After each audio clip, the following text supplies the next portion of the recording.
President Biden says New York Governor Cuomo should step down if an investigation confirms that he did indeed commit any kind of sexual harassment. The president spoke to ABC News in an exclusive interview tonight.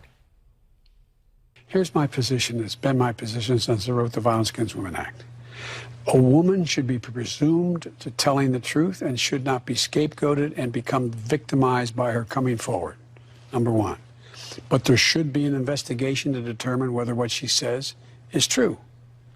That's what's going on. Governor Cuomo did spend part of the day visiting a mass vaccination site in his state. His aides say he is focused still on the pandemic as well as the state's budget. NewsNation correspondent Tom Negevin is in New York with the impeachment proceedings. The latest details on that related to the governor. Tom?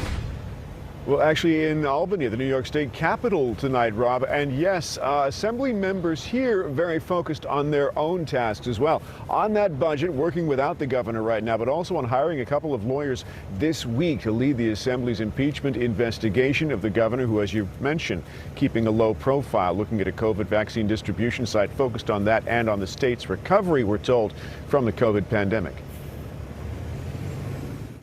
He won't resign, continues to insist he never touched anyone inappropriately or meant to make anyone feel uncomfortable. But more than 130 New York lawmakers want Andrew Cuomo gone, including the Democratic leader of the state Senate. I made my opinion clear that I think the governor should resign because, again, there's just so many allegations. 7 women are accusing the 3-term governor of sexual harassment or inappropriate touching, including several who worked for him. Ex-aide Lindsey Boylan tweeting today about the harassment she's been getting online, in many cases, she says, from other women. Tonight, a new Siena College poll shows the majority of New York voters do not believe the governor should resign, consistent with polling done by NewsNation 2 weeks ago.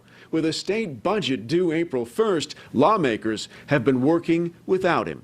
Because of these allegations, the governor has lost the confidence of his governing partners and of many New Yorkers, and he should step down. Along with the state assembly's impeachment investigation, the New York Attorney General's investigating the harassment allegations, and the Department of Justice is months into a probe of the administration's handling of COVID in state nursing homes, underreporting of deaths, and holding back life and death information from the very people who may now decide Andrew Cuomo's political fate. When we are not given certain kinds of information after we've demanded it for over a year, it makes it so that we are blindfolded and handcuffed.